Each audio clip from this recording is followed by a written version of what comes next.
Hello. Hi Ruby, hi Raj. Well, welcome guys to yet another episode of Pillow Talks with Akhil. And today I have a very huge guest, a very special guest. As you know, it's such an honor to have him today on my show. And I really hope that you guys enjoy this episode.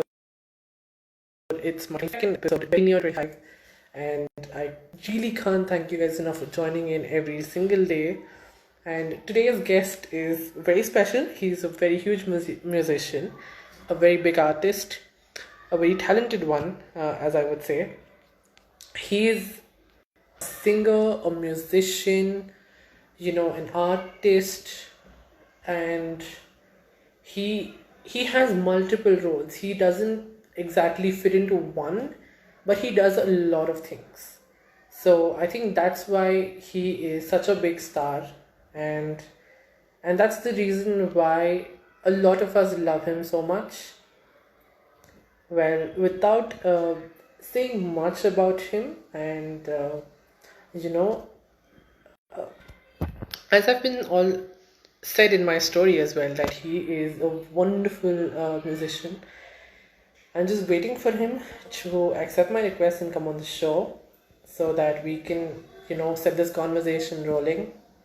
And I really hope that you guys enjoy this episode and give me lots of your inputs on how this episode has been.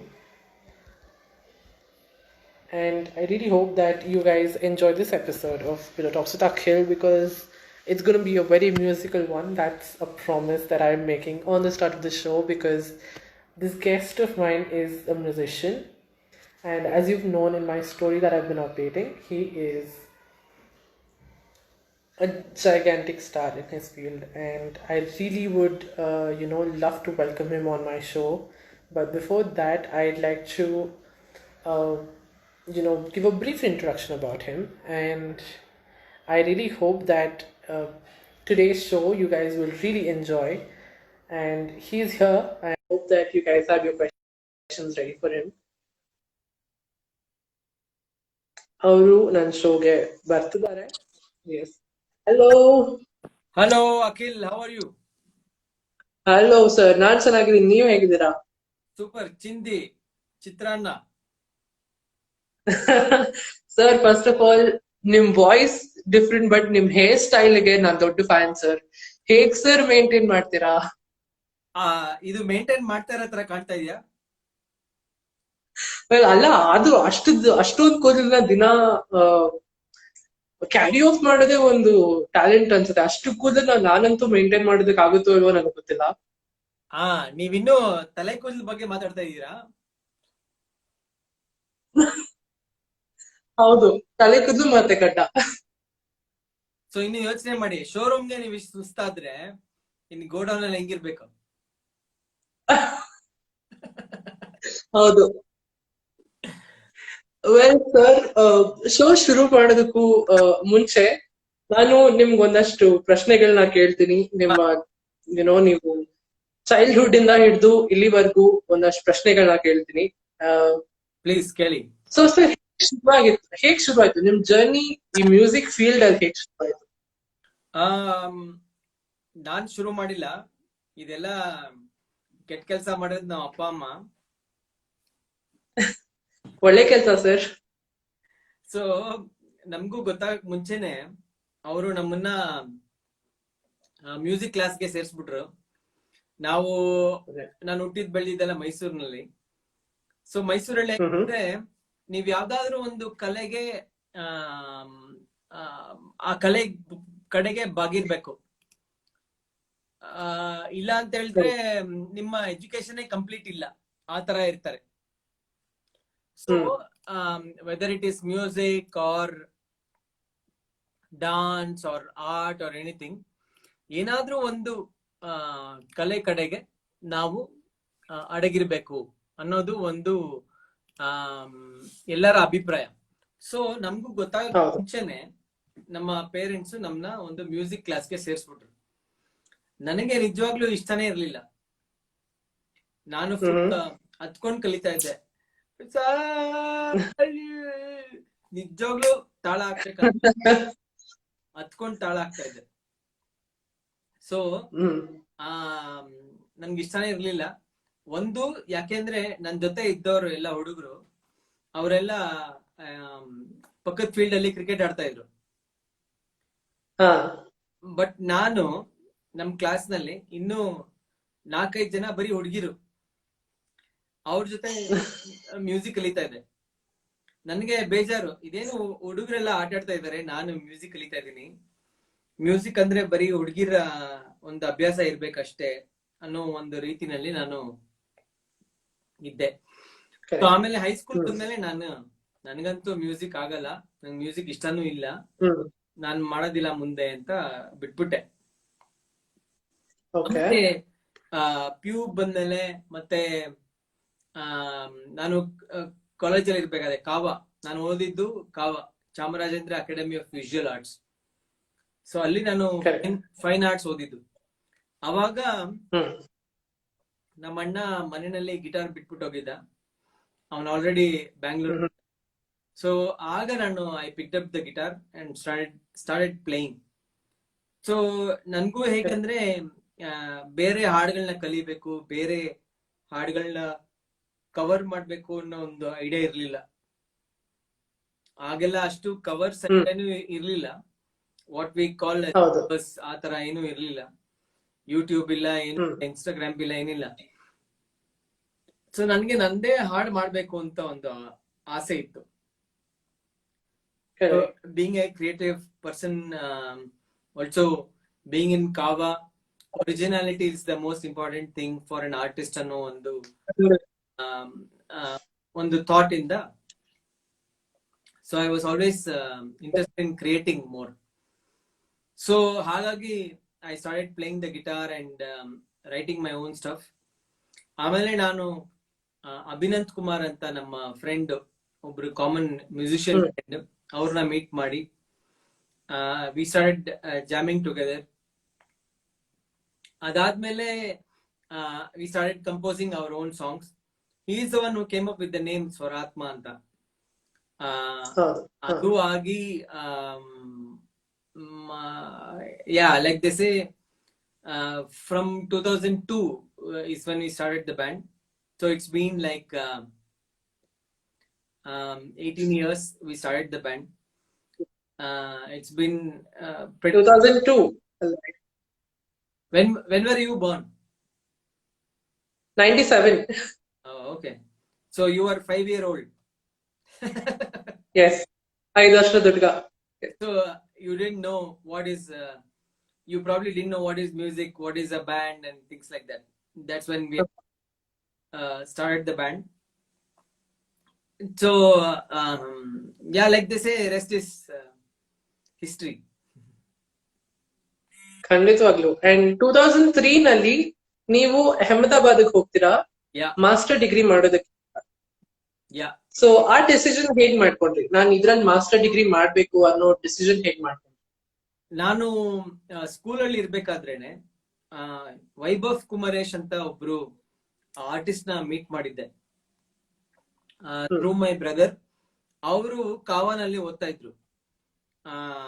ಹಾಗಾಗಿ ನಂಗೆ ಕಾವಾ ಬಗ್ಗೆ ಗೊತ್ತಾಯ್ತು. ಮತ್ತೆ ನಾನು ಒಬ್ಬ artist ಆಗ್ಬೇಕಂತ ಒಂದು ಕನಸನ್ನ ಕಟ್ಕೊಂಡು, ಏಕೆಂದ್ರೆ ನನ್ಗೆ ಅದ್ರ ಕಡೆ ಇನ್ಕ್ಲಿನೇಷನ್ ಇತ್ತು.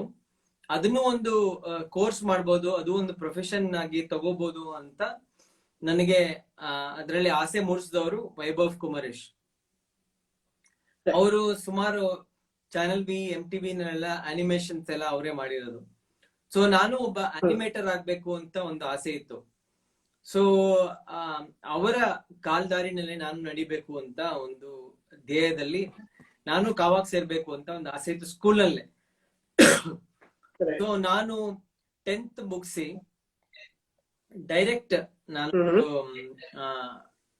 ಏನು ಕಾವಾಗ್ ಸೇರ್ಬೇಕು ಅಂತ ಆಸೆ ಇತ್ತು, ಆದ್ರೆ ಆಗ್ಲಿಲ್ಲ. ಸೊ ನಾನು PUC ಮುಗಿಸಿ ಆಮೇಲೆ ನಾನು ಕಾವಾಗೆ ಸೇರ್ಬೇಕಂತ ಒಂದು ದೃಢ ನಿರ್ಧಾರ ಮಾಡ್ಕೊಂಡು ನಾನು ಕಾಯ್ಕೊಂಡಿದ್ದೆ. ಸೊ ಒಂದ್ ದಿವ್ಸ ನಾನು ಹ್ಮ್ ಮನೆಗೂ ಹೇಳ್ದೇನೆ ನಾನು ಒಂದು ಕಾವಾ ಎಂಟ್ರೆನ್ಸ್ ಟೆಸ್ಟ್ ಬರ್ದ್ಬಿಟ್ಟೆ. ಓಕೆ. ಅಲ್ಲಿ ನನಗೆ ಸೆಕೆಂಡ್ ಪ್ಲೇಸ್ಮೆಂಟ್ ಆಯ್ತು. ಆ ಹ್ಮ್ ಆದ್ರೂ ನಾನು ಮನೆಯಲ್ಲಿ ಹೇಳಿರ್ಲಿಲ್ಲ, ಯಾಕೆಂದ್ರೆ ಮನೆಯಲ್ಲಿ ಬಿಡ್ತಾರೋ ಇಲ್ವೋ ಅಂತ ಒಂದು ಹೆದರಿಕೆ ಇತ್ತು. ಆ ಕರೆಕ್ಟ್. ಯಾಕೆಂದ್ರೆ ನಮ್ಮ ಮನೆಯಲ್ಲಿ ಎಲ್ಲ ಇಂಜಿನಿಯರ್ಸ್ ಡಾಕ್ಟರ್ಸ್ ಇದ್ದಿದ್ದು. ನಮ್ಮ ಅಣ್ಣ ನೋಡ್ ಹ್ಮ್ ಡಬ್ಬ ನನ್ ಮಗ ಆಲ್ರೆಡಿ MSc ಗೋಲ್ಡ್ ಮೆಡಲ್ ಬೇರೆ ತಗೊಂಡ್ಬಿಟ್ಟ. ಸೊ ನನಗೆ ಇನ್ನು ಹಾ ಪ್ರೆಷರ್ ಜಾಸ್ತಿ. So correct. ನಾನ್ ಆಮೇಲೆ ಫೈನಲಿ ಐ ಜಾಯಿಂಡ್ ಕಾವಾ. ಅದಾದ್ಮೇಲೆ ವೈಭವ್ ಕುಮಾರೇಶ್ ಅವರ ಕಾಲ್ದಾರಿನೆಲ್ಲ ನಡಿಬೇಕು ಅಂತ ನಾನು ಒಬ್ಬ ಅನಿಮೇಟರ್ ಆಗ್ಬೇಕು ಅಂತ NIDಗೆ ಅಪ್ಲಿಕೇಶನ್ ಎಲ್ಲ ತಗೊಂಡೆ. ಸುಮಾರು ಜನ ಹೇಳಿದ್ರು, ಇನ್ಕ್ಲೂಡಿಂಗ್ ಮೈ ಬ್ರದರ್, ನಿನ್ಗೆ NID ನಲ್ಲಿ ಸೀಟ್ ಸಿಗಲ್ಲ, ಅದು ಸಿಗೋದು ತುಂಬಾ ಕಷ್ಟ. ಇನ್ ಎ ಇಯರ್ ಅರೌಂಡ್ 20,000 ಗಿಂತ ಜಾಸ್ತಿ ಅಪ್ಲಿಕೇಶನ್ ಅವರು ಸೆಲೆಕ್ಟ್ ಮಾಡ್ತಾರೆ.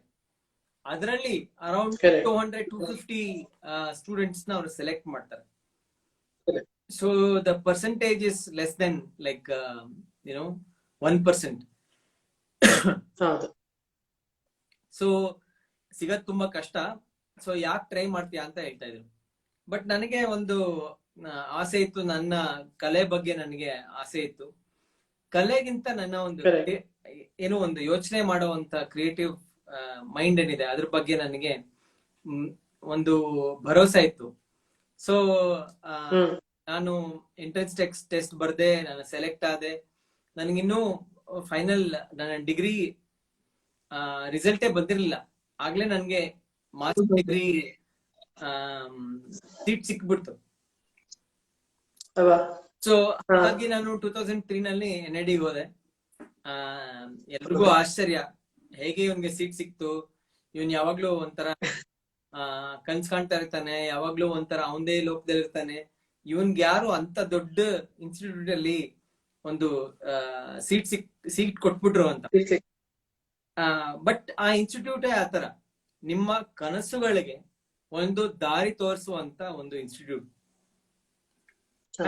ಆಲ್ಸೋ ನನಗನ್ಸೋದು, ಯಾವುದೇ ಒಂದು ದೊಡ್ಡ ಇನ್ಸ್ಟಿಟ್ಯೂಟ್ ಇದೆ, ಅದು ನಿಮ್ಮನ್ನ ನೀವೇ ಕಂಡ್ಕೊಳ್ಳೋದಿಕ್ಕೆ ಒಂದು ಜಾಗ ಮಾಡ್ಕೊಡುತ್ತೆ. ನೀವು ಹೀಗೆ ಇರ್ಬೇಕು ಹಾಗೆ ಇರ್ಬೇಕು ಅಂತ ಹೇಳ್ಕೊಡೋದಿಲ್ಲ. ನನ್ನ ಪ್ರಕಾರ ಒಂದು ಇನ್ಸ್ಟಿಟ್ಯೂಟ್ ಒಂದು ಆಶ್ರಮದ ತರ, ಅಂದ್ರೆ ನಮ್ಮನ್ನ ನಾವು ಕಾಣ್ಕೊಳ್ಳೋದಕ್ಕೆ ಒಂದು ಪ್ರೇರಣೆ ಕೊಡುವಂತ ಒಂದು ಜಾಗ. ಸೊ ಈಗಿನ ಎಜುಕೇಶನ್ ಸಿಸ್ಟಮ್ ಏನಿದೆ ಅಂದ್ರೆ, ನೀನ್ ಹೀಗೆ ಇರ್ಬೇಕು, ನೀನ್ ಹೀಗೆ ಮಾಡ್ಬೇಕು, ಇದು ಮಾಡಿದ್ರೆ ಒಳ್ಳೇದು, ಇದು ಮಾಡಿದ್ರೆ ಕೆಟ್ಟದು ಅಂತ ತಿಳಿಸ್ಕೊಡ್ತಾ ಇದೆ. ಬಟ್ ಒಳ್ಳೆ ಇನ್ಸ್ಟಿಟ್ಯೂಟ್ ಏನಿದೆ, ಅದು ನಿಮ್ಮನ್ನ ನೀವು ಅರ್ಥ ಮಾಡ್ಕೊಳ್ಳಕ್ಕೆ ಒಂದು ಜಾಗನ ಕೊಡುತ್ತೆ. ಸೊ ಆ ತರ ಒಂದು ಜಾಗ NID. ಸೊ ಅಲ್ಲಿ ನಾನೇನ್ ಮಾಡ್ಬೇಕು, ನಾನೇನ್ ಮಾಡಬಲ್ಲೆ ಅನ್ನೋ ಒಂದು ಪ್ರಶ್ನೆಗಳಿಗೆ ಉತ್ತರ ಸಿಗುವಂತ ಒಂದು ಜಾಗ. ಸೊ ಅದಾದ್ಮೇಲೆ ನಾನು ಅಲ್ಲಿ ಓದಿದ್ದು ಆಕ್ಚುಲಿ ಫಿಲ್ಮ್ ಪ್ರೊಡಕ್ಷನ್ ಓದಿದ್ದು. ಅದಾದ್ಮೇಲೆ ನಾನು 2 ವರ್ಷ ನಾನು ಫಿಲ್ಮ್ ಮಾಡ್ತಾ ಇದ್ದೆ. 6 ತಿಂಗಳು ನಾನು ಮುಂಬೈನಲ್ಲಿ ವರ್ಕ್ ಮಾಡಿದೆ. ಆಮೇಲೆ 1.5 ವರ್ಷ ಬೆಂಗಳೂರಿನಲ್ಲಿ ಬ್ಲ್ಯಾಕ್ ಪಿಕ್ಚರ್ ಕಂಪನಿ ಅಂತ ಇದೆ, ಅಲ್ಲಿ ವರ್ಕ್ ಮಾಡಿದೆ. ಅದಾದ್ಮೇಲೆ ನಾನು ಪ್ಯಾರಲಿ ಬ್ಯಾಂಡ್ ನಡೀತಾ ಇತ್ತು. ಹಾಗಾಗಿ ನಾನು ಬ್ಯಾಂಡ್ಗೆ ಒಂದಷ್ಟು ಸಮಯ ಕೊಡೋ ಅಷ್ಟು ಒಂದು ಪರಿಸ್ಥಿತಿ ಬಂತು. ಆಗ ನಾನು ಕೆಲಸ ಬಿಟ್ಟು ನಮ್ ಬ್ಯಾಂಡ್ ಅಲ್ಲಿ ಒಂದು ಆಗ ರೇಡಿಯೋ ಸಿಟಿ ಕಾಂಟೆಸ್ಟ್ ಬಂತು, ನ್ಯಾಷನಲ್ ಲೆವೆಲ್ ಕಾಂಟೆಸ್ಟ್. ಸೊ 2006 ಅದರಲ್ಲಿ ನಾವು ಭಾಗವಹಿಸಿ 2008 ನಲ್ಲಿ ನ್ಯಾಷನಲ್ ಲೆವೆಲ್ ಕಾಂಟೆಸ್ಟ್ ಆಯ್ತು. ಅಲ್ಲಿ ನಾವು ಗೆದ್ದು ಒಂದು ರೆಕಾರ್ಡ್ ಲೇಬಲ್ ಜೊತೆ ಒಂದು ಡೀಲ್ ಆಗಕ್ಕೆ ಒಂದು ಚಾನ್ಸ್ ಸಿಕ್ತು. So the prize was that whichever band wins gets a record deal ಅಂತ. ಸೊ ನಾವು ಅದು ಗೆಲ್ಬೇಕು ಅಂತಾನೆ ನಾವು ಹೋಗಿದ್ದೆ. ಯಾಕಂದ್ರೆ ಆಗಿನ ಟೈಮ್ ನಲ್ಲಿ ಒಂದು ಆಲ್ಬಮ್ ಮಾಡೋದಾಗ್ಲಿ ಅಥವಾ ಒಂದು ಡೆಮೋ ಮಾಡೋದಾಗ್ಲಿ 3.5 ಲಕ್ಷ 5 ಲಕ್ಷ ಖರ್ಚು ಮಾಡೋದು ಬಹಳ ದೊಡ್ಡ ದುಡ್ಡು. ಸೊ ಹೌದು, ತುಂಬಾ ಅಂತ ಟೈಮಲ್ಲಿ ನಾವು ಇದನ್ನ ಗೆಲ್ಬೇಕು ಅಂತಾನೆ ಹೋಗಿ ಗೆದ್ದು ನಾವೊಂದು ರೆಕಾರ್ಡ್ ಡೀಲ್ ಗೆದ್ದು 2009 ಅಲ್ಲಿ ನಮ್ಮ ಫಸ್ಟ್ ಆಲ್ಬಮ್ ಮಾಡಿದ್ವಿ. ಅವಾಗ ನಮಗೆ ಒಂದು ಕಾನ್ಫಿಡೆನ್ಸ್ ಬಂತು, ನಮ್ಮ ಮ್ಯೂಸಿಕ್ ನಲ್ಲೂ ಏನೋ ಒಂದು ಶಕ್ತಿ ಇದೆ, ನಮ್ಮ ಮ್ಯೂಸಿಕ್ ನಲ್ಲಿ ಏನೋ ಒಂದು ಪವರ್ ಇದೆ, ನಾವ್ ಇದನ್ನ ಮುಂದುವರ್ಸೋಣ ಅಂತ ಒಂದು ನಮ್ಗೆ ಒಂದು ಪ್ರೋತ್ಸಾಹ ಬಂತು. ಹಾಗಾಗಿ ನಾವು ಅದನ್ನ ಮುಂದೆ ಕಂಟಿನ್ಯೂ ಮಾಡ್ತೀವಿ. ಹಾಗೆ ನೀವು ನಿಮ್ಮ ಮಾಸ್ಟರ್ ಡಿಗ್ರಿನ ಮುಗಿಸ್ಕೊಂಡು 2006 ಅಲ್ಲಿ ಮತ್ತೆ ನಿಮ್ಮ ಬ್ಯಾಂಡ್ ಬಂದು ಪರ್ಫಾರ್ಮೆನ್ಸಸ್ ಎಲ್ಲ ಕಡೆ ಕೊಡಕ್ ಶುರು ಮಾಡ್ತೀರಾ. ಹಾಗೆ ನಿಮ್ಗೆ ಏನೋ ನಿಮ್ಗೆ ಜಾಸ್ತಿ ಇಂಟ್ರೆಸ್ಟ್ ಎಲ್ಲಿದೆ ಅಂತ ನಿಮ್ಗೆ ತಿಳ್ಕೊಳ್ಳೋದಕ್ಕೆ ಎಷ್ಟು ಟೈಮ್ ಬೇಕಾಯ್ತು? ಅಥವಾ ನೀವ್ ಹಾಡ್ಬೇಕು ಅಂತ ಇಂಟ್ರೆಸ್ಟ್ ಇತ್ತಾ, ಅಥವಾ ಮ್ಯೂಸಿಕ್ ಮಾಡ್ಬೇಕು, ಕಂಪೋಸ್ ಮಾಡ್ಬೇಕು ಅಂತ ಇತ್ತಾ, ಲಿರಿಕ್ಸ್ ಬರಿಬೇಕು ಅಂತ ಇತ್ತಾ? ಹೇಗ್ ಅದನ್ನ ನೀವು ಕಂಡಿಡ್ಕೊಂಡ್ರಿ? It was not like very ನಾನು ಕಂಡು ಹಿಡಿಯಕ್ಕೆ ಹೋಗಿಲ್ಲ. It's very organic. See, end of the day you have to see what makes you feel better, what makes you feel happy at that point in time.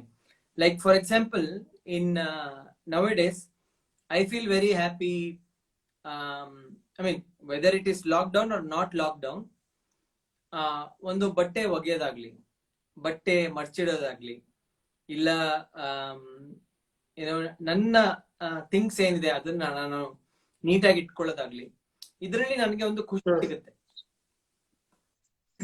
So ಅದೇ ರೀತಿ ನಿಮಗೆ ಅದು ಚಿಕ್ಕ ಕೆಲ್ಸನೋ ದೊಡ್ಡ ಕೆಲ್ಸನೋ ಏನೇ ಆಗಿರ್ಬೋದು, ಯಾವ್ದ್ರಲ್ಲಿ ನಿಮ್ಗೆ ಖುಷಿ ಸಿಗ್ತಾ ಇದೆ ಅನ್ನೋದನ್ನ ನಾವು ಕಂಡ್ಕೊಳ್ಬೇಕು. ಅದರಲ್ಲಿ ದುಡ್ಡಿದ್ಯಾ ಇಲ್ವಾ ಅನ್ನೋದು ಸೆಕೆಂಡ್ ಮ್ಯಾಟರ್ ಆಗುತ್ತೆ. That is a logical question and as we have to answer that. But ನಮಗೆ ಬಹಳ ಖುಷಿ ಸಿಗುವಂತಹ ಕೆಲಸ ಯಾವುದು, ನಾವು ನಮ್ಮ ಪ್ರಯತ್ನದಲ್ಲಿ ಮಾಡುವಂತ ಕೆಲಸದಲ್ಲಿ ಯಾವುದು ಬಹಳ ಖುಷಿ ಕೊಡುತ್ತೆ ಅನ್ನೋದನ್ನ ನಾವು ಕಂಡ್ಕೋಬೇಕು.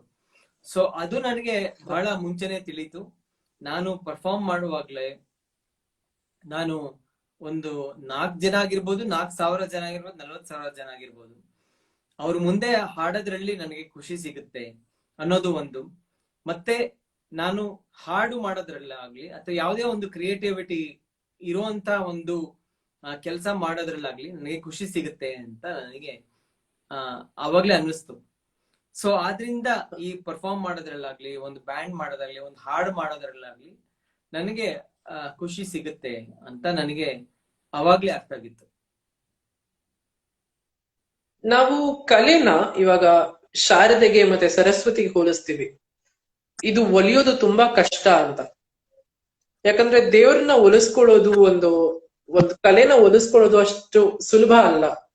ಸೊ ಇವಾಗ ಹೊಸದಾಗಿ ಬರ್ತಿರುವಂತ ಹೊಸ ಹುಡುಗರಿಗೆ ಅಥವಾ ಹೊಸ ಟ್ಯಾಲೆಂಟ್ಸ್ ಗಳಿಗೆ ನೀವ್ ಏನ್ ಹೇಳೋದಕ್ಕೆ ಇಷ್ಟಪಡ್ತೀರಾ?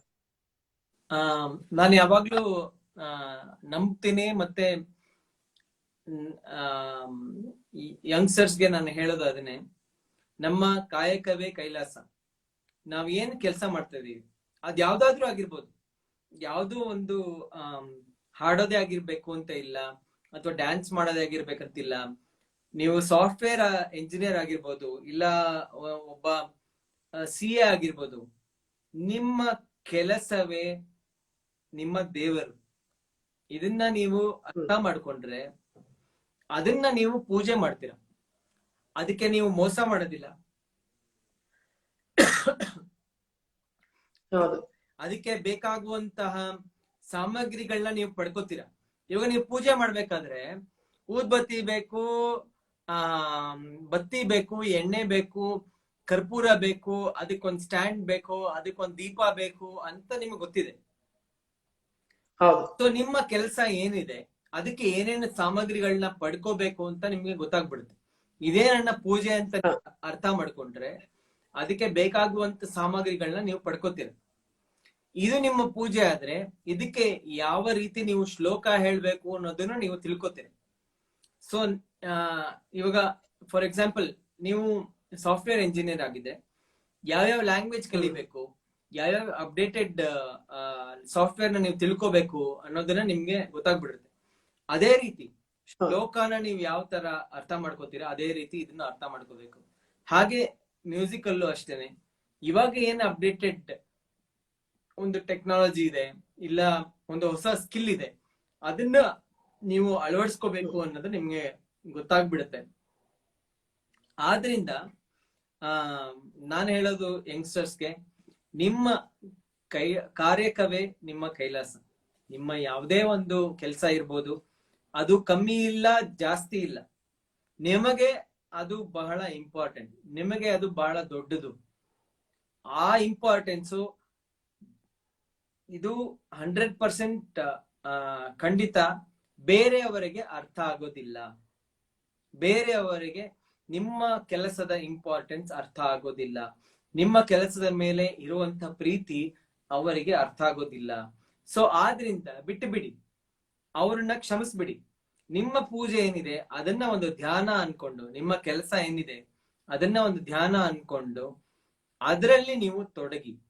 ಅದರ ಕೆಲವು ಸಲಿ ಅದರ ವರ 10 ದಿನದಲ್ಲಿ ಸಿಗ್ಬೋದು, 10 ವರ್ಷಗಳಾದ್ಮೇಲೆ ಸಿಗ್ಬೋದು, 40 ವರ್ಷಗಳಾದ್ಮೇಲೆ ಸಿಗ್ಬೋದು.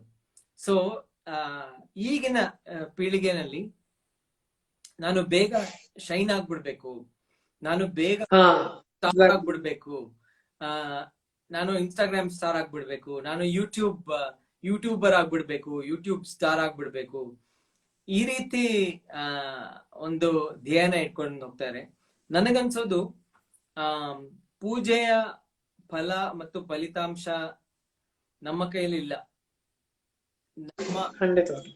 ಸೊ ನಮ್ಮ ಕೆಲಸ ಏನಿದೆ ಅದು ಇಂಪಾರ್ಟೆಂಟ್, ಅದರ ಫಲಿತಾಂಶ ಯಾವಾಗ ಸಿಗುತ್ತೆ ಅಂತ ನಾವು ಅದರ ಅಪೇಕ್ಷೆ ಹಿಂದೆ ಹೋಗ್ಬಾರ್ದು.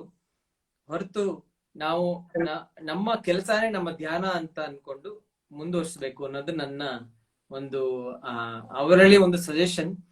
ಇದೇನೋ ಒಂದು ದೊಡ್ಡ ಏನೋ ಸೈನ್ಸ್ ಅಲ್ಲ, ಅಥವಾ ಏನೋ ದೊಡ್ಡ ಒಂದು ಏನೋ ಹೊಸ ತರನ ಹೇಳ್ತಾ ಇಲ್ಲ, ಇದನ್ನ ಎಲ್ಲರೂ ಪೀಳಿಗೆಯಿಂದನೂ ಹೇಳ್ತಾ ಇದ್ದಾರೆ. ಆದ್ರೆ ನಾನು ಹೇಳೋದು, ನಿಮಗೆ ಗೊತ್ತಿದ್ರೆ, ಇವಾಗ ನೀವು ರ್ಯಾಪ್ ಸಿಂಗರ್ ಆಗಿರ್ಬೋದು, ಇಲ್ಲ ನೀವು ಯಾರೋ ಒಂದು ಗ್ರಾಫಿಕ್ ಆರ್ಟಿಸ್ಟ್ ಆಗಿರ್ಬೋದು, ಇಲ್ಲ ಒಬ್ಬ ಪೊಯೆಟ್ ಆಗಿರ್ಬೋದು, ಅದ್ರಲ್ಲಿ ನಿಮ್ಗೆ ಇಂಟ್ರೆಸ್ಟ್ ಇದ್ರೆ ನೀವು ಅದ್ರ ಬಗ್ಗೆನೆ ಗಮನ ಹರಿಸಿ, ಅದ್ರ ಬಗ್ಗೆ ತಿಳ್ಕೊಳ್ಳೋ ಅಂತ ವಿಷಯ ಹಲವಾರು ಎಲ್ಲಾ ಕಡೆ ಇದೆ. ಈಗ ಇಂಟರ್ನೆಟ್ ನಲ್ಲಿ, ವೆಬ್ ಅಲ್ಲಿ ಎಲ್ಲಾ ಕಡೆ ಇದೆ. ಮತ್ತೆ ಒಬ್ಬ ಎಕ್ಸ್ಪರ್ಟ್ ನ ರೀಚ್ ಮಾಡೋದು ಏನು ಅಷ್ಟು ಬಹಳ ಕಷ್ಟ ಇಲ್ಲ. ಸೊ ಯಾರು ಬೇಕಾದ್ರೂ you can reach out and ask and get information ಈಗಿನ ಟೈಮ್ ಅಲ್ಲಿ. So don't think what you are interested is any less. ನೀವು ಒಂದು ಕ್ರೋಶೆ ಮಾಡೋದ್ರಲ್ಲಾಗ್ಲಿ, ಒಂದು ನಿಟ್ಟಿಂಗ್ ಮಾಡೋದ್ರಲ್ಲಾಗ್ಲಿ, ಒಂದು ಸ್ಟಿಚಿಂಗ್ ಮಾಡೋದ್ರಲ್ಲಾಗ್ಲಿ, ಇಲ್ಲ ಒಂದು ಫಿಲಾಸಫಿ ಬಗ್ಗೆ ಆಗಿರ್ಲಿ, ಯಾವ್ದ್ರ ಬಗ್ಗೆನೂ ಕಮ್ಮಿ ಅಂತ ದಯವಿಟ್ಟು ತಿಳ್ಕೊಬೇಡಿ. ನಿಮಗೆ ಅದರಲ್ಲಿ ಇಂಟ್ರೆಸ್ಟ್ ಇದೆಯಾ, ನೀವು ಅದರಲ್ಲಿ ನಿಮ್ಮನ್ನ ಮರೆಯೋದಕ್ಕೆ, ಈ ಪ್ರಪಂಚನ ಮರೆಯೋದಕ್ಕೆ, ನಿಮ್ಮನ್ನ ನೀವು ಅಲ್ಲಿ ಕಳ್ಕೊಳ್ಳೋದಕ್ಕೆ ಅದರಲ್ಲಿ ನಿಮ್ಗೆ ಇಂಟ್ರೆಸ್ಟ್ ಇದೆಯಾ, ದಯವಿಟ್ಟು ಅದರಲ್ಲಿ ಹೋಗಿ ಇನ್ನೂ ಆಳದಲ್ಲಿ ಅದನ್ನ ಅರ್ಥ ಮಾಡ್ಕೊಳ್ಳಿ. ಅವಾಗ ನಿಮ್ಮನ್ನ ನೀವು ಅರ್ಥ ಮಾಡ್ಕೊಳ್ಳಕ್ಕೆ ಒಂದು ಜಾಗ ಸಿಗತ್ತೆ ಅಂತ ಹೇಳಕ್ಕೆ ನಾನು ಇಷ್ಟಪಡ್ತೀನಿ. ಖಂಡಿತವಾಗ್ಲು. ಯಾಕಂದ್ರೆ ಇವಾಗಿನ ನಮ್ಮ ಯೂತ್ ಜನರೇಷನ್ ಏನಿದೆ, ಕ್ವಿಕ್ ಆಗಿ ರಿಸಲ್ಟ್ ಸಿಗ್ಬೇಕು ನಮ್ಗೆ, ನಾವು ಬೇಗ ನಾವೊಂದು ಘಟ್ಟಕ್ಕೆ ತಲುಪಿಡ್ಬೇಕು ಅನ್ನೋ ಫಾಸ್ಟ್ ಪೇಸ್ ಅಲ್ಲಿ ಇರ್ತಾರೆ. ಸೊ ಅವರಿಗೆಲ್ಲ ನಾನೊಂದು ಮೆಸೇಜ್ ನಿಮ್ಮ ಮೂಲಕ ತಿಳಿಸೋದಕ್ಕೆ ಇಷ್ಟಪಡ್ತಿದ್ದೆ. ಸೊ ಅದಕ್ಕಾಗಿ ಆ ಪ್ರಶ್ನೆನ ಕೇಳಿದೆ. ಇವಾಗ ನೀವು ತುಂಬಾ ಹಾಡುಗಳನ್ನ ಹಾಡಿದ್ದೀರಾ. ಅದರಲ್ಲಿ ನನಗೆ ಐ ಥಿಂಕ್ ತುಂಬಾ ಇಷ್ಟವಾಗಿದ್ದು ದಾಸರ ಪದ ಒಂದನ್ನ ತಗೊಂಡು ನೀವು ಅದನ್ನ ಹಾಡ್ ಮಾಡಿದ್ದು ಮುಳ್ಳು ಅಂತ. ಸೊ ಅದ್ರಲ್ಲಿ ತುಂಬಾ ಮೀನಿಂಗ್, ತುಂಬಾ ಒಳಾರ್ಥಗಳು ಹೊಂದಿದೆ ಆ ಹಾಡು. ಒಂದು ಮುಳ್ಳನ್ನ ಜೀವನದ ಒಂದು ಸ್ಟೇಜಸ್ ನ ಹೇಳ್ತಾ ಹೋಗುತ್ತೆ. 3 ತುದಿ ಅಂದ್ರೆ 3 ಜನರೇಷನ್ಸ್ ಆಗಿರ್ಬೋದು. ಇವಾಗ ತಂದೆ, ಮಗ ಅಥವಾ ತಾತ, ಆತರ ಕನೆಕ್ಷನ್ಸ್ ನ ಆ ಹಾಡ್ ಹೊಂದಿದೆ. ಸೊ ಈ ತರ ಒಳಾರ್ಥಗಳಿರೋ ಹಾಡ್ನ ಹಾಡೋಕ್ಕೂ ಮುಂಚೆ ನೀವ್ ಅದನ್ನ ಹೇಗೆ ಅರ್ಥೈಸ್ಕೋತೀರಾ, ಅದನ್ನ ಹಾಡೋದಕ್ಕೂ ಮುಂಚೆ ಯಾವ್ದೇ ಹಾಡಾಗಿರ್ಬೋದು. ಸೊ ನೀವು ಹೇಗ್ ಪ್ರಿಪರೇಷನ್ಸ್ ಮಾಡ್ಕೋತೀರಾ? ನಿಜ ಹೇಳ್ಬೇಕಾದ್ರೆ ನಾನು ಯಾವ್ದು ಒಂದು ಹಾಡ್ನ ಹುಡ್ಕೊಂಡು ಹೋಗೋದಿಲ್ಲ. ಆ ನನಗನ್ಸೋದು ನಮ್ಮ ಜೀವನದಲ್ಲಿ ನಾವೇನು ಹುಡುಕ್ತಾ ಇದ್ದೀವಿ ಅದು ಒಂದಲ್ಲ ಒಂದಲ್ಲಿ ಕರೆಕ್ಟ್ ಟೈಮ್ ಅಲ್ಲಿ ನಮಗೆ ಬರುತ್ತೆ. ಸೊ ಹಾಗೆ ಆ ನಾನು ಯಾವ್ದೇ ರೀತಿಯಲ್ಲಿ ಒಂದು ಹಾಡ್ನ ಹುಡ್ಕೊಂಡು ಹೋಗಿ ಅಥವಾ ಬುಕ್ಸ್ ನಲ್ಲಿ ತೆಗ್ದು ನೋಡಿ ಆತರ ಮಾಡೋದಿಲ್ಲ. ನನಗನ್ಸೋದು ಎಲ್ಲೋ ಒಂದು ರೀತಿನಲ್ಲಿ ಆ ಹಾಡೆ ನಮ್ಮ ಜೀವನದಲ್ಲಿ ಒಂದು ಅರ್ಥ ಮೂಡ್ಸಕ್ಕೆ ಅದು ಬರುತ್ತೆ. ಸೊ ಆ ತರದಲ್ಲಿ ಮುಳ್ಳು ಏನಿದೆ, ಈ ಹಾಡಿನ ಅರ್ಥ ಮಾಡ್ಕೊಳ್ಳಕ್ಕೆ ಬಹಳಷ್ಟು ಸಮಯ ಬೇಕು. ಯಾಕೆಂದ್ರೆ ಒಂದೊಂದು ಲೈನ್ ನಲ್ಲೂ ಪುರಂದರದಾಸರು ಅದರ ಡೆಪ್ತ್ ಏನಿದೆ ಬಹಳಷ್ಟು ಆಳವಾಗಿ ಅದನ್ನ ಹೇಳಿದ್ದಾರೆ. ಸೊ ನೋಡಕ್ಕೆ ಅದು ತುಂಬಾ ಸಿಂಪಲ್ ಅನ್ಸ್ಬೋದು. ಏನೋ ಕೈಯಿಲ್ಲದ ಕುಂಬಾರನು ಮಾಡಿದ 3 ಮಡಕೆಗಾಳ, 2 ಒಡಕ್ಲು ಒಂದಕ್ ಬಿಡುವೆ ಇಲ್ಲ. ಹಿಂಗಂದ್ರೆ ಅರ್ಥ ಏನು? ಅದ್ರ ಅರ್ಥ ಹೇಳಕ್ ಹೋದ್ರೆ ರಾಮಾಯಣನೇ ಹೇಳ್ಬೇಕಾಗತ್ತೆ. ಏನು ಏನು ಸಲ್ಲದಿದ್ದ ಹುಣ್ಣಿಗೆ ಬಂದರು 3 ಒಡ್ಡಾರು, 2 ಕುಂಟರು ಕಾಲೇ ಇಲ್ಲ, ಹೀಗೆ ಹೇಳ್ತಾರೆ. ಹಂಗಂದ್ರೆ ಏನು ಅಂದ್ರೆ 3 ಜನರೇಷನ್ ಬಗ್ಗೆ ಹೇಳ್ತಾರೆ ಅವರು. ಒಂದು ಚೈಲ್ಡ್ಹುಡ್, ಒಂದು ಯೂತ್, ಒಂದು ಓಲ್ಡ್ ಏಜ್.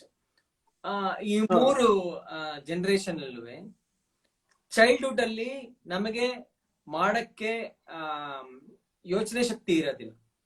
ಓಲ್ಡ್ ಏಜ್ ನಲ್ಲಿ ಯೋಚನೆ ಇರುತ್ತೆ ಬಟ್ ಮಾಡಕ್ಕೆ ಬಲ ಇಲ್ಲ. ಯೂತ್ ಅಲ್ಲಿ 2 ಇರುತ್ತೆ, ಯೋಚನೆ ಮಾಡಕ್ಕೂ ಶಕ್ತಿ ಇರುತ್ತೆ ಮತ್ತೆ ಬಲನೂ ಇರುತ್ತೆ. ಬಟ್ ನಮಗೆ ವಿಲ್ ಪವರ್ ಇಲ್ಲ. ನಮ್ಮ ಶಕ್ತಿನ ಮತ್ತೆ ನಮ್ಮ ಮೈನ ಕಾಪಾಡ್ಕೊಳಕ್ಕೆ ವಿಲ್ ಪವರ್ ಇಲ್ಲ ಅಂದ್ರೆ ಅದು ವ್ಯರ್ಥ ಅಂತ ಹೇಳ್ತಾರೆ. ಸೊ ಹೀಗಾಗಿ ಅವರ ಒಳ ಅರ್ಥನ ಅರ್ಥ ಮಾಡ್ಕೊಳ್ಳೋದು ಬಹಳ ಕಷ್ಟ ಇದೆ. ಸೊ ನಾನ್ ಆಕ್ಚುಲಿ ಯಾವುದೇ ಒಂದು ದಾಸರ ಪದ ಆಗಿರ್ಬೋದು, ಇಲ್ಲ ಬಸವಣ್ಣನ ಒಂದು ವಚನ ಆಗಿರ್ಬೋದು, ಇಲ್ಲ ಡಿ ವಿ ಗುಂಡಪ್ಪ ಅವರ ಮಂಕುತಿಮ್ಮನ ಕಗ್ಗ ಆಗಿರ್ಬೋದು, ಓದಿದಾಗ ನನಗೆ ಅದ್ ಯಾವ ತರ ಒಂದು ಇಂಪ್ಯಾಕ್ಟ್ ಮಾಡತ್ತೆ ಅನ್ನೋದನ್ನ ನಾನು ನೋಡ್ತೀನಿ. ನೋಡಿ ಅದರ ಅರ್ಥ ಮಾಡ್ಕೊಂಡು ನಾನು ಬೇರೆಯವರು ಯಾವ ರೀತಿ ಹಾಡು ಮಾಡಿದ್ದಾರೆ ಅಂತ ನಾನು ನೋಡಕ್ ಹೋಗೋದೇ ಇಲ್ಲ. ಯಾಕೆಂದ್ರೆ otherwise I get influence by ಅವರು ಬರ್ದಿರೋ ಶಬ್ದಗಳು ಮತ್ತೆ ನನ್ನಲ್ಲಿ ಇರುವಂತ ಒಂದು ಫೀಲಿಂಗ್ ಏನಿದೆ ಅದ್ರ ಮಧ್ಯೆ ಒಂದು ಟ್ಯೂನ್ ತಾನೇ ಹುಟ್ಕೊಳ್ಳುತ್ತೆ. ಸೊ ಅದು ಹುಟ್ಕೊಳ್ಳೋದಕ್ಕೆ ನಾನು ಒಂದು ಜಾಗ ಮಾಡ್ಕೊಳ್ತೀನಿ ಅಷ್ಟೇ. ಸೊ ಫಾರ್ ಎಕ್ಸಾಂಪಲ್ ಈಗಷ್ಟೇ ಮೊನ್ನೆ ನಾನೊಂದು ಹಾಡು ಮಾಡಿದ್ದೆ, ಅದನ್ನ ನಿಮ್ ಮುಂದೆ ಹಾಡ್ತೀನಿ. ಈಗ ಬಸವಣ್ಣನವರ ಒಂದು ಹಾಡಿದು.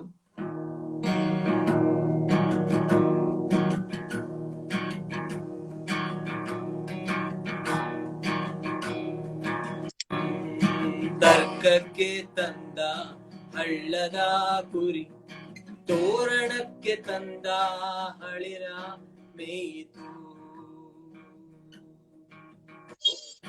ತರ್ಕಕ್ಕೆ ತಂದ ಹಳ್ಳದ ಕುರಿ, ತೋರಣಕ್ಕೆ ತಂದ ತಳಿರ ಮೇಯಿತು. ಸೊ ಆಕ್ಚುಲಿ ಈ ಟ್ಯೂನ್ ಮಾಡ್ಬೇಕಾದ್ರೆ ನಾನು ಒಂದು ರೀತಿ ಒಂದು ಡಾರ್ಕ್ ಝೋನ್ ಅಲ್ಲಿ ಇದ್ದೆ. ಆ ಟೈಮ್ ನಲ್ಲಿ ನಾನು ಏನೋ ನೋಡಕ್ ಹೋದೆ. ಕರೆಕ್ಟ್, ಫೇಸ್ಬುಕ್ ನಲ್ಲಿ ಬಸವಣ್ಣ ಫಾರ್ ಎವ್ರಿ ಒನ್ ಅಥವಾ Kudala Sangama for every one, ವಚನ ಫಾರ್ ಎವ್ರಿ ಒನ್ ಅಂತ ಒಂದು ಪೋಸ್ಟ್ ಬಂತು. ಆ ಪೋಸ್ಟ್ ಅಲ್ಲಿ ನೋಡಿ ಈ ವಚನದ ಬಗ್ಗೆ ಯಾರೋ ಒಬ್ರು ಓದಿದ್ರು. ಇದು ಓದಿದಾಗ ನಾನು ಅದೇ ಫ್ರೇಮ್ ನಲ್ಲಿ ಇದ್ದೆ. ಅದು ಓದಿ ಆಮೇಲೆ ನಾನು ಅದನ್ನ ನಾನು ಗೂಗಲ್ ನಲ್ಲಿ ಸರ್ಚ್ ಮಾಡಿ ಅದರ ಅರ್ಥ ಏನಿರ್ಬೋದು ಅಂತ ತಿಳ್ಕೊಂಡು ನಾನು ಈ ಹಾಡನ್ನ ಮಾಡಿದೆ. ಇದನ್ನ ನಾನು ಇನ್ಸ್ಟಾಗ್ರಾಮ್ ಅಲ್ಲಿ ಪೋಸ್ಟ್ ಮಾಡಿದ್ದೆ, ಒಂದು ವಿಡಿಯೋ ಮಾಡಿ ಪೋಸ್ಟ್ ಮಾಡಿದ್ದೆ. ಸೊ ನನ್ನ ಅನಿಸಿಕೆ ಏನಂದ್ರೆ, ನಾವು ಯಾವ ಫೀಲಿಂಗ್ ಅಲ್ಲಿ ಇರ್ತೀವಿ, ನಾವು ಯಾವ್ದು ಒಂದು ಯೋಚನೆಯಲ್ಲಿ ಇರ್ತೀವಿ, ಒಂದು ಎಮೋಷನಲ್ ಕೋಶೆಂಟ್ ಅಲ್ಲಿ ಇರ್ತೀವಿ, ಅಲ್ಲಿದ್ದಾಗ ಅದರ ಪ್ರಕಾರ ನಮ್ಮ ಏನಂತ ಎನರ್ಜೀಸು ಕೆಲವು ಡೈರೆಕ್ಷನ್ಗೆ ಕರ್ಕೊಂಡು ಹೋಗುತ್ತೆ. ಇದೇ ರೀತಿನಲ್ಲಿ ನಾನು ಇನ್ನೊಂದು ಹಾಡ್ನ ಒಂದ್ ನಿಮಿಷ ನಾನು ಅದ್ರ ಲಿರಿಕ್ಸ್ ನಾನು ನೋಡ್ತಾ ಇದ್ದೀನಿ. ಖಂಡಿತ.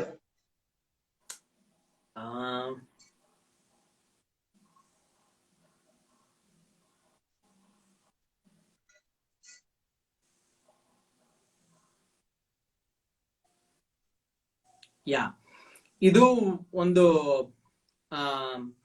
ಬಸವಣ್ಣನವರ ಒಂದು ವಚನ.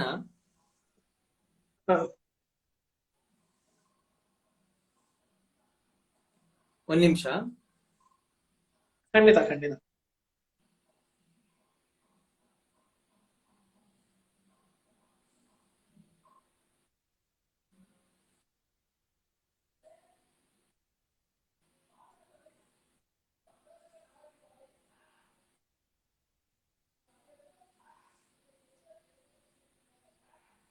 ಹಾ, ಸೊ ಇದು ನಾನು ಇನ್ನೂ ಹಾಡಿಲ್ಲ, ಇನ್ನೂ ಪಬ್ಲಿಷ್ ಮಾಡಿಲ್ಲ, ಬಟ್ ನಿಮ್ ಮುಂದೆ ಫಸ್ಟ್ ಟೈಮ್ ನನ್ನ ಶೋನಲ್ಲಿ. Thank you.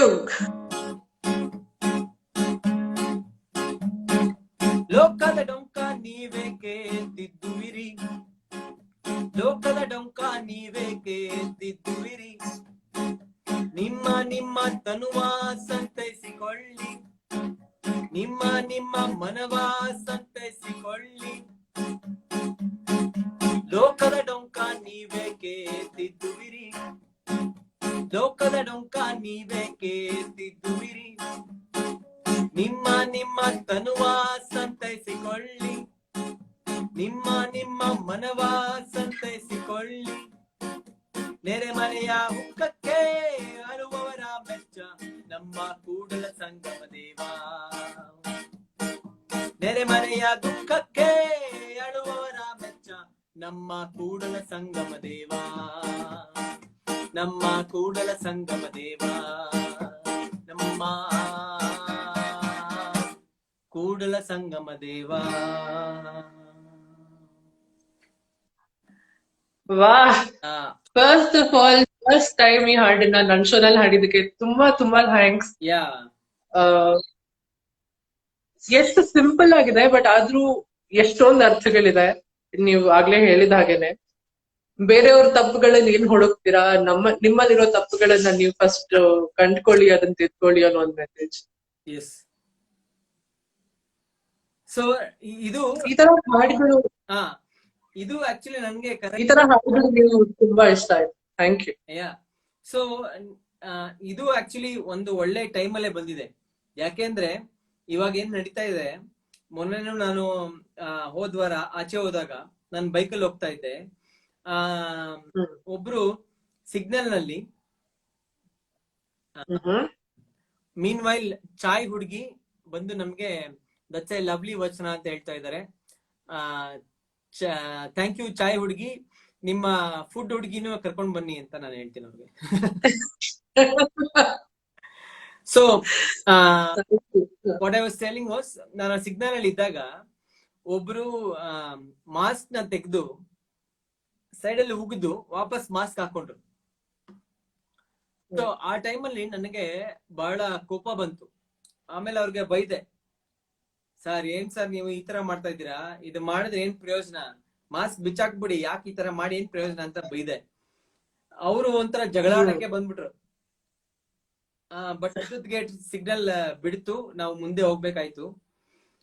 ಅದಾಗಿ ಒಂದು 3-4 ದಿವಸಕ್ಕೆ ನನಗೆ ಈ ವಚನ ಕಾಣಿಸ್ಕೊಳ್ತು. ಇದನ್ನ ಹೇಗ್ ಹುಡುಕಿದ್ರಿ, ಎಲ್ಲಿ ಹುಡುಕಿದ್ರಿ ಅಂತ ನೀವ್ ಹೇಳ್ಬೇಡಿ, ಯಾಕಂದ್ರೆ ನಾನು ಯಾವಾಗ್ಲೂ ಹೇಳ್ತೀನಿ, ಒಂದ್ ಸೇಯಿಂಗ್ ಇದೆ, when the student is ready the teacher will appear ಅಂತ. ಸೊ ಹಾಗೆ when the musician are the composer is ready the song will appear ಅಂತ. ಸೊ ನಾನು ಯಾವತ್ತು ಕಷ್ಟಪಟ್ಟು ಈ ಹಾಡನ್ನ ಮಾಡಬೇಕು, ಅಥವಾ whenever I feel that I am ready. The song will come on its own. ಇಲ್ಲಿ ಇನ್ನೊಂದು ರಿಕ್ವೆಸ್ಟ್ ಇದೆ, ರಾಗಿ ತಂದೀರಾ ಸಾಂಗ್ ನ ಹಾಡ್ಬೇಕು ಅಂತ. Oh yeah. ಸೊ ಒಂದ್ ಎರಡು ಎರಡು ಲೈನ್ ಆದ್ರೆ ಹಾಡ್ಬೋದು, ಏಕೆಂದ್ರೆ ಈ ಹಾಡ್ನ ಹಾಡಿ ಹಾಡಿ ಐ ಥಿಂಕ್ ನೀವ್ ಎಲ್ಲೇ ಹೋದ್ರು ಈ ಹಾಡಿನ ಹಾಡೋದಕ್ಕೆ ಎಲ್ರು ಕೇಳ್ತಾರೆ ಅನ್ಸುತ್ತೆ. It's okay.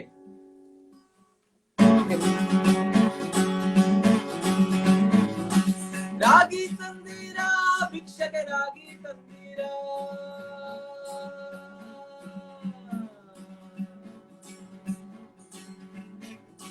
ರಾಗಿ ತಂದೀರಾ ಭಿಕ್ಷಕ ರಾಗಿ ತಂದೀರಾ, ರಾಗಿ ತಂದೀರಾ ಭಿಕ್ಷಕ ರಾಗಿ ತಂದೀರಾ, ಯೋಗ್ಯರಾಗಿ ಭೋಗ್ಯರಾಗಿ ಭಾಗ್ಯವಂತರಾಗಿ, ಯೋಗ್ಯರಾಗಿ ಭೋಗ್ಯರಾಗಿ ಭಾಗ್ಯವಂತರಾಗಿ,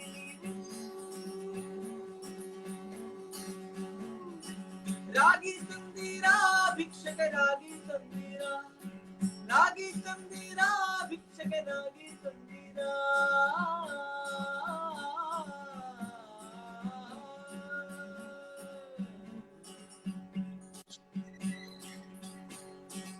ಅನ್ನದಾನವ ಮಾಡುವರಾಗಿ ಅನ್ನ ಛತ್ರವನ್ನಿಟ್ಟವರಾಗಿ, ಅನ್ನದಾನವ ಮಾಡುವರಾಗಿ ಅನ್ನ ಛತ್ರವನ್ನಿಟ್ಟವರಾಗಿ, ಅನ್ಯವಾರ್ತೆಯ ಬಿಟ್ಟವರಾಗಿ ಅನುದಿನ ಭಜನೆಯ ಮಾಡುವರಾಗಿ, ಅನ್ಯವಾರ್ತೆಯ ಬಿಟ್ಟವರಾಗಿ ಅನುದಿನ ಭಜನೆಯ ಮಾಡುವರಾಗಿ, ರಾಗಿ ತಂದೀರಾ ಭಿಕ್ಷಕ ರಾಗಿ ತಂದೀರಾ, ರಾಗಿ ತಂದೀರಾ ಭಿಕ್ಷಕ ರಾಗಿ ತಂದೀರಾ,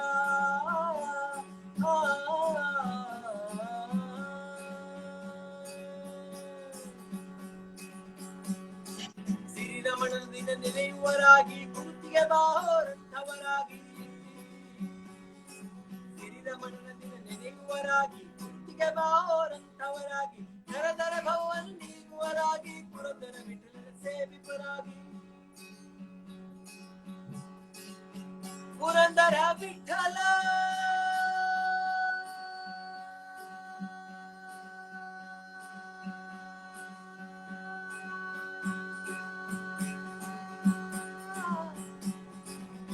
ವಿಠಲ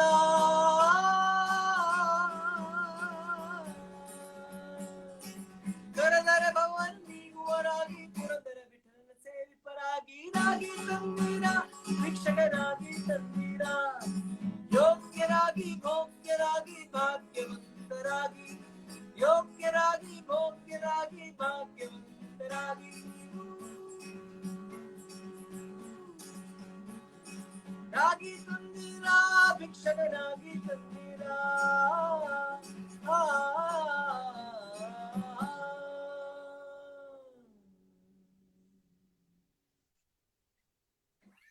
ಅಬ್ಬಾ ಕಳೆದು ಹೋಗ್ಬಿಟ್ಟಿದ್ದೆ sir. Thank you Akhil. Thank you so much. ಬೇರೆನೇ ಲೋಕಕ್ಕೆ ಕರ್ಕೊಂಡು ಹೋಗ್ತೀರಾ ಪ್ರತಿಯೊಂದು ಹಾಡಲ್ಲೂ. ಐ ಥಿಂಕ್ ಎಲ್ರು ಆ ಹಾರ್ಟ್ಸ್ ನ ಕಳಿಸ್ತಾನೆ ಇದಾರೆ, ಎಲ್ರು ಎಂಜಾಯ್ ಮಾಡ್ತಾನೆ ಇದಾರೆ. ಈ ತರ ಪ್ರತಿಯೊಂದು ಹಾಡಿಗೂ ನಿಮ್ಮ ವಾಯ್ಸ್ ನಲ್ಲಿ ಅರ್ಥ ಕೊಡ್ತಾ ಅದಕ್ಕೊಂದು ವ್ಯಾಲ್ಯೂ ಕೊಡ್ತಾ ಇರೋದಕ್ಕೆ ತುಂಬಾ ತುಂಬಾ ಥ್ಯಾಂಕ್ಸ್. ಅಂಡ್ ಸರ್ ಇನ್ನೊಂದಷ್ಟು ಪ್ರಶ್ನೆಗಳು. ಖಂಡಿತ.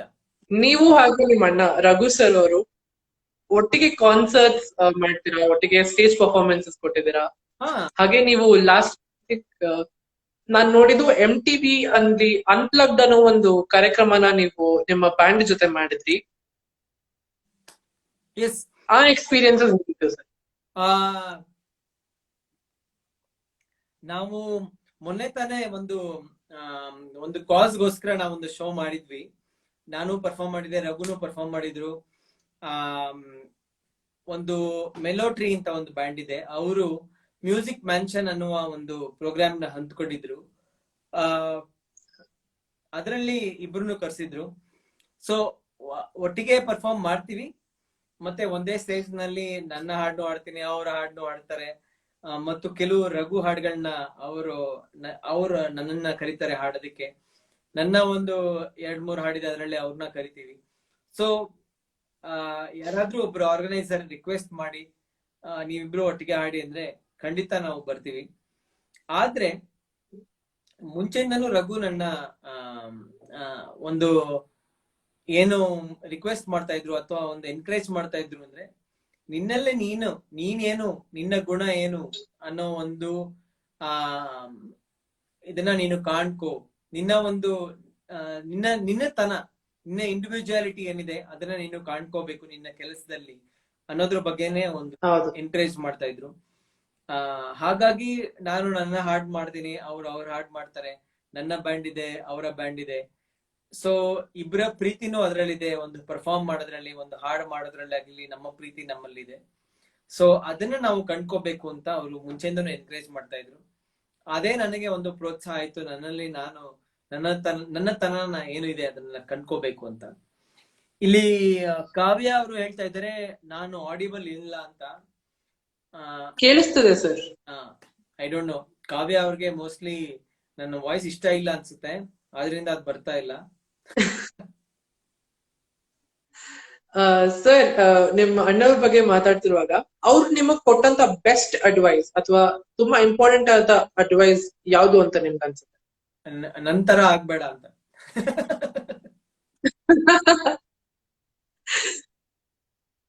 ಅದೇನು ನನ್ನ ತರ ಆಗ್ಬೇಡ ಅಂದ್ರೆ ಅವರು ಅಂದ್ರೆ both of you are equally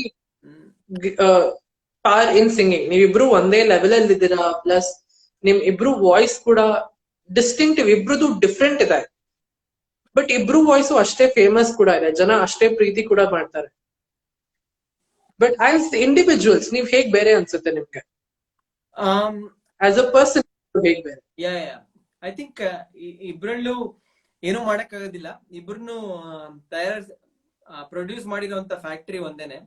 so ಅದರಿಂದ ಪ್ರಾಡಕ್ಟ್ ಅಲ್ಲಿ ಸುಮಾರು ಸಿಮಿಲಾರಿಟೀಸ್ ಇದ್ದೇ ಇರುತ್ತೆ, ನಾವು ಅದನ್ನ ಬೇರೆ ಮಾಡೋದಕ್ಕಾಗೋದಿಲ್ಲ. ಆದ್ರೆ ನಾನು ಬೆಳೆದಂತ ರೀತಿ, ಅವ್ರು ಬೆಳೆದಂತ ರೀತಿ, ಮತ್ತೆ ನಮ್ಮ ಗುಣಗಳು ಬೇರೆ ತರ ಇದೆ. Raghu was always been like, ಅವ್ರಿಗೆ ಏನ್ ಬೇಕು ಏನ್ ಬೇಡ ಅನ್ನೋದು ಬಹಳಷ್ಟು ಕ್ಲಿಯರ್, ಮುಂಚೆಯಿಂದನೂ ಅವ್ರಿಗೆ ತುಂಬಾ clear. I am more like going with the flow. ನನ್ಗೇನ್ ಬೇಕು ಇದೇ ಬೇಕು ಅದೇ ಬೇಕು ಅಂತ ಇಲ್ಲ. ಈವನ್ ನನಗೆ ಚಿಕ್ಕ ವಿಷಯ, ಊಟ ಮಾಡೋ ವಿಷಯದಿಂದ ನನ್ನಲ್ಲಿ ನಾನು ಎಲ್ಲಿ ಪರ್ಫಾರ್ಮ್ ಮಾಡ್ಬೇಕು, ಯಾವಾಗ ಪರ್ಫಾರ್ಮ್ ಮಾಡ್ಬೇಕು, ನನಗೆ ಇಷ್ಟೇ ಯೂಟ್ಯೂಬ್ ಫ್ಯಾನ್ ಫಾಲೋವರ್ಸ್ ಇರ್ಬೇಕು ಅಥವಾ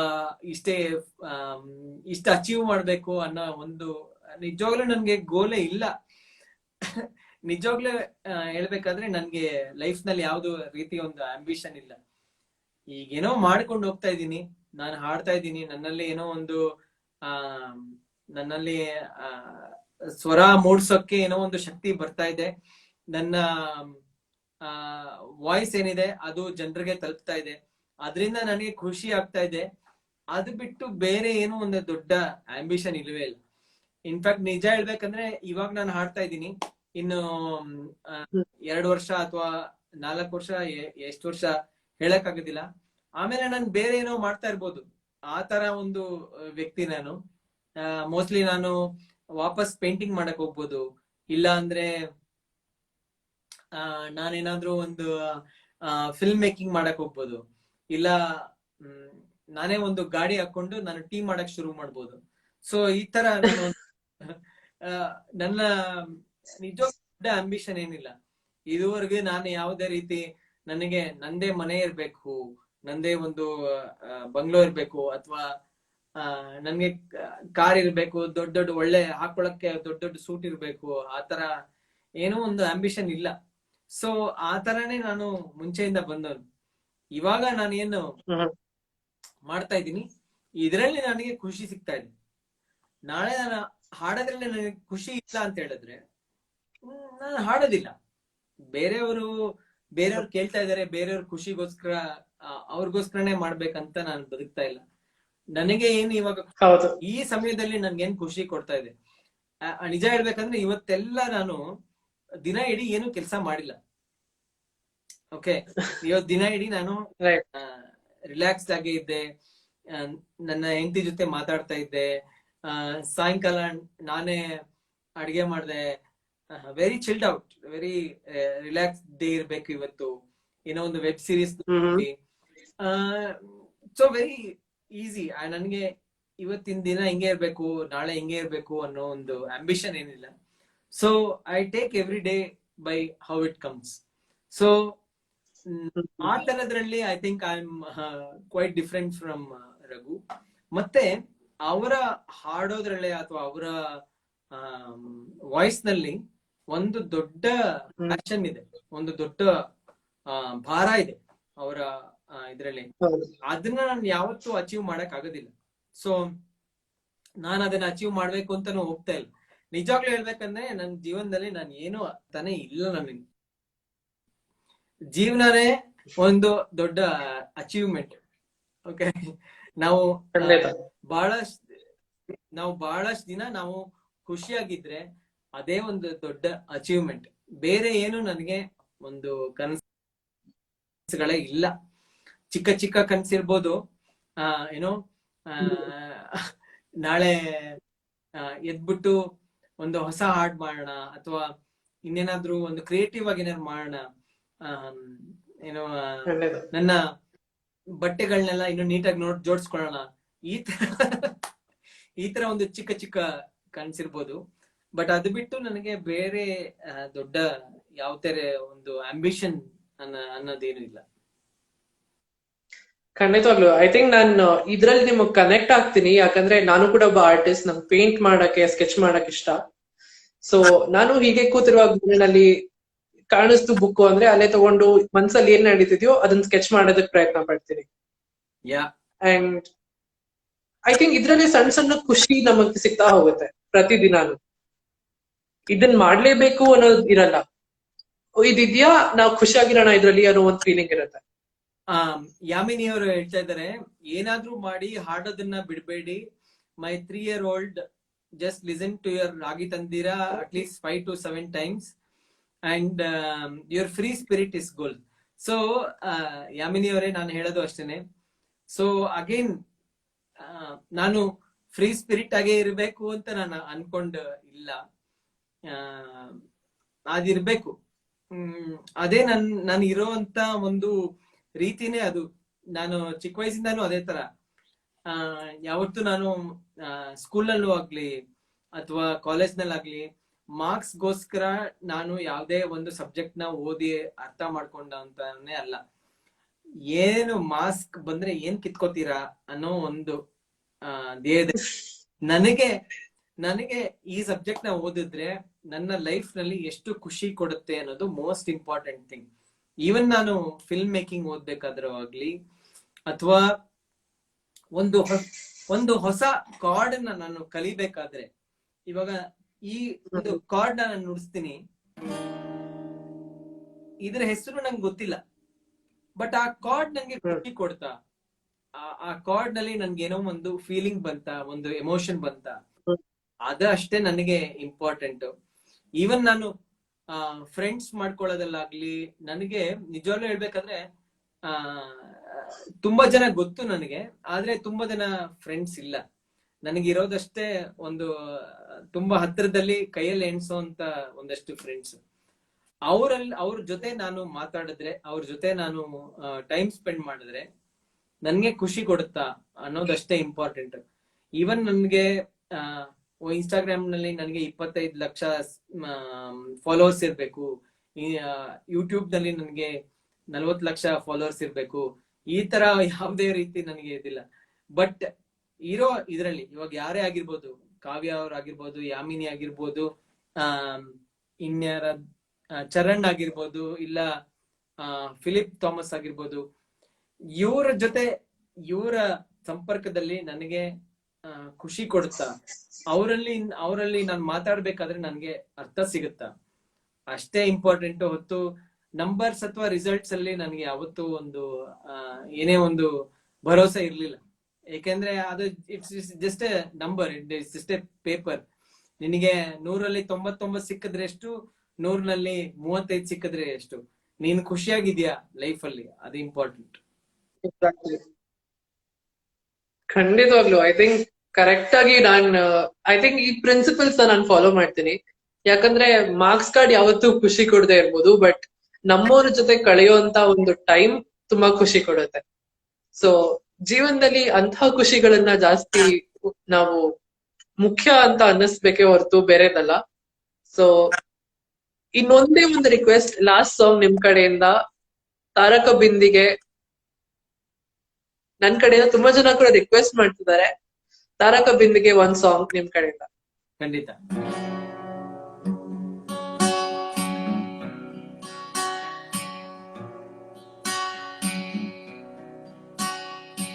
ತಾರಕ ಬಿಂದಿಗೆ ನಾನೀರಿಗೆ ಹೋಗುವೆ ತಾರೆ ಬಿಂದಿಗೆಯ,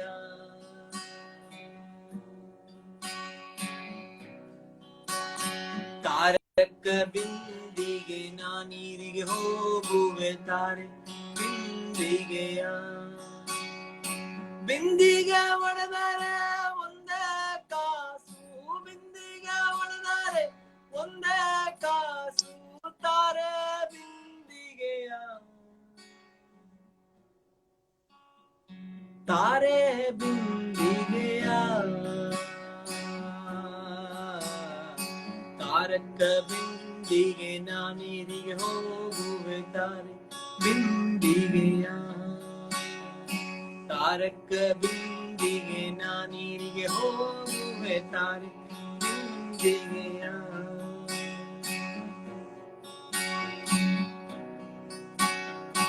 ಗೋವಿಂದವೆಂಬ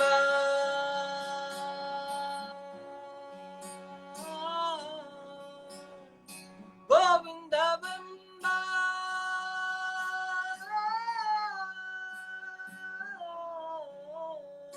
ಗೋವಿಂದವೆಂಬ ಗುಣವುಳ್ಳ ನೀರಿಗೆ ತಾರೆ ಬಿಂದಿಗೆಯ,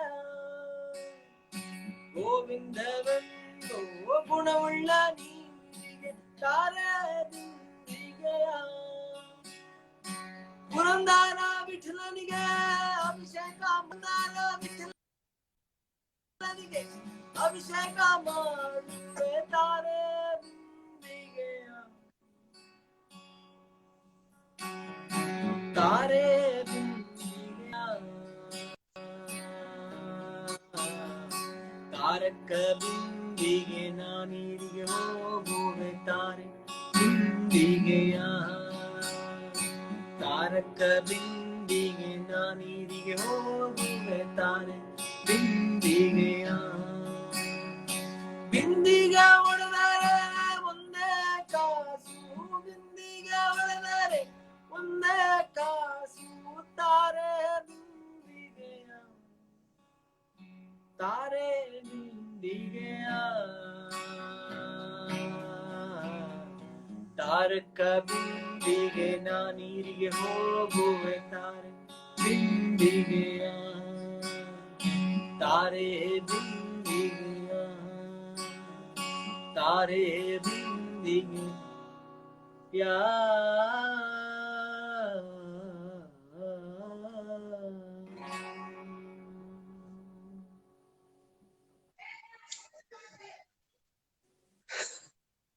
ಸರ್ ನಿಜವಾಗ್ಲೂ ಎಷ್ಟು ಥ್ಯಾಂಕ್ಸ್ ಹೇಳಿದ್ರು ಎಷ್ಟು ಹೊಗಳಿದ್ರು ಕಮ್ಮಿನೇ ಆಗುತ್ತೆ. ಯಾಕಂದ್ರೆ ಇಷ್ಟೊಂದು ಟ್ಯಾಲೆಂಟ್ ನ ಹೊಗಳೋದಕ್ಕೆ ಶಬ್ದಗಳು ಸಿಗೋದಿಲ್ಲ ಸರ್. ಐ ಥಿಂಕ್ ಇದನ್ನ ಜಸ್ಟ್ ಅನುಭವಿಸ್ಬೇಕು. ಈ ಟೈಮ್ ನ ನೆನಪಿಸ್ಕೊಳ್ತಾ ಇರ್ಬೇಕು. ಈ ಖುಷಿನ ಅನುಭವಿಸ್ಬೇಕೇ ಹೊರತು ನನಗೆ ವರ್ಣನೆ ಮಾಡೋದಕ್ಕೆ ಆಗ್ತಿಲ್ಲ. ಬಟ್ ತುಂಬಾ ತುಂಬಾ ತುಂಬಾ ಥ್ಯಾಂಕ್ಸ್. ಎಲ್ರಿಗೂ ತುಂಬಾ ಇಷ್ಟ ಆಗಿದೆ ಅಂತ ಗೊತ್ತಾಗ್ತಿದೆ. ಎಲ್ರು ಕಾಮೆಂಟ್ ಮಾಡ್ತಾನೆ ಇದ್ದಾರೆ. ಅಂಡ್ ಆಲ್ಮೋಸ್ಟ್ 1 hour ಆಯ್ತು ಸರ್ ನಾವು ಮಾತಾಡಕ್ ಶುರು ಮಾಡಿ. ಅಂಡ್ ಟೈಮ್ ಹೋಗಿದ್ದೆ ಗೊತ್ತಾಗ್ಲಿಲ್ಲ. ಐ ಥಿಂಕ್ ನೀವ್ ಅಷ್ಟು ಎಂಟರ್ಟೈನಿಂಗ್ ಆಗಿದ್ರಿ ಥ್ರೂ ಔಟ್ ಈ 1 hour ಅಲ್ಲಿ. ಅಂಡ್ ಎಷ್ಟೊಂದ್ ಪ್ರಶ್ನೆಗಳನ್ನ ಆನ್ಸರ್ ಮಾಡಿದ್ರಿ, ನಮ್ಗೆ ಎಷ್ಟೊಂದ್ ಸಾಂಗ್ಸ್ ನ ಹಾಡಿದ್ರಿ ನಮ್ಗೋಸ್ಕರ. ಈ 1 ಗಂಟೆ ನಿಮಗ್ ಹೇಗಿತ್ತು ಸರ್?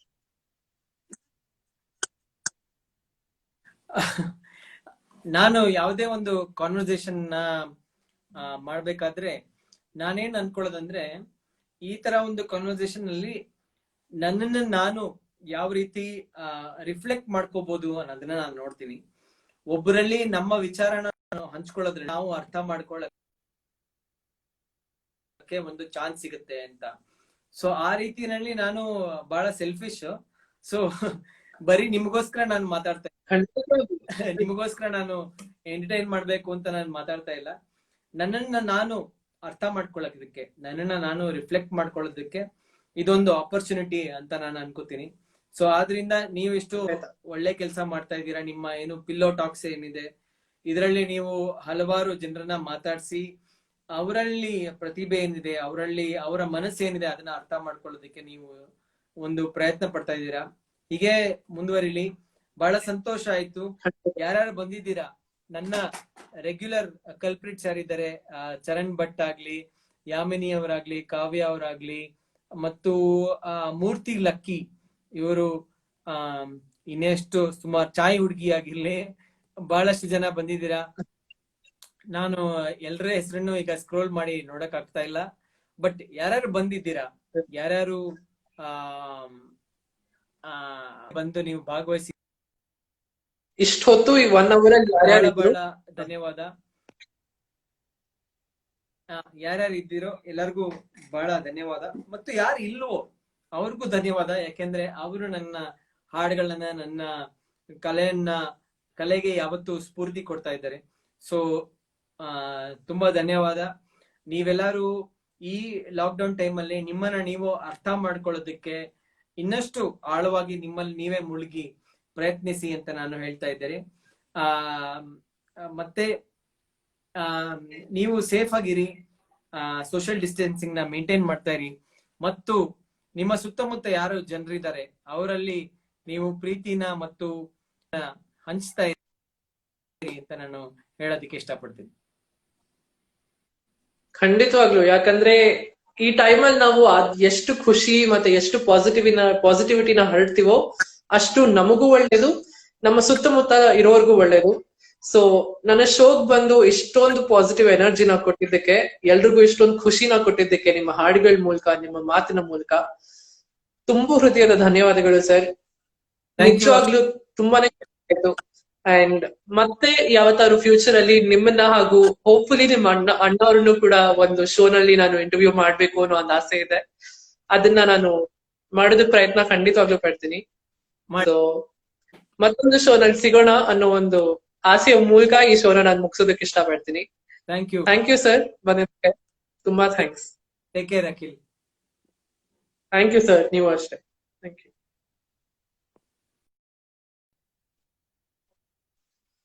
ವಾವ್ ಗೈಸ್, ನಿಜವಾಗ್ಲೂ 1 hour ಹೇಗ್ ಹೋಯ್ತು ನನಗ್ ಗೊತ್ತಾಗ್ತಿಲ್ಲ. ಅಂಡ್ ಅಷ್ಟು ಒಳ್ಳೆ ಹಾಡುಗಳು, ಅಷ್ಟು ಒಳ್ಳೆ ರಾಗಗಳು, ಅಷ್ಟೊಂದು ಅರ್ಥಗಳನ್ನ ಹೊಂದಿರುವಂತ ಹಾಡುಗಳು, ಅಷ್ಟೊಂದು ತೂಕ ಇರುವಂತ ಮಾತುಗಳನ್ನ ಆಡಿ ನಮ್ಮನ್ನ ರಂಜಿಸಿದಂತ ವಾಸು ದೀಕ್ಷಿತ್ ಅವ್ರಿಗೆ ನನ್ನ ಕಡೆಯಿಂದ ತುಂಬಾ ಹೃದಯದ ಧನ್ಯವಾದಗಳು. ಅಂಡ್ ನೀವ್ ಎಲ್ರೂ ಈ ಎಪಿಸೋಡ್ ನ ಎಂಜಾಯ್ ಮಾಡಿದೀರಾ, ಖುಷಿ ಪಟ್ಟಿದ್ದೀರಾ, ಹಾಡುಗಳಿಂದ ಖುಷಿ ಪಟ್ಟಿದ್ದೀರಾ ಅಂತ ಅನ್ಕೊಂಡಿದೀನಿ. ಮತ್ತೊಂದು ಎಪಿಸೋಡ್ ಅಲ್ಲಿ ಮತ್ತೊಂದು ಸೆಲೆಬ್ರಿಟಿ ಅಥವಾ ಒಬ್ರು ವ್ಯಕ್ತಿಯನ್ನ ಕರ್ಕೊಂಡ್ ಬಂದು ನಿಮ್ ಹತ್ರ ಮಾತಾಡಿಸ್ತೀನಿ. ಅಲ್ಲಿವರೆಗೂ ಖುಷಿಯಾಗಿರಿ, ಎಲ್ರು ಹೆಲ್ದಿ ಆಗಿರಿ. ನಾನು ಹೋಗ್ಬಿಟ್ಟು ಬರ್ತೀನಿ. Take care of yourself, stay home and stay safe. Thank you so much. Bye.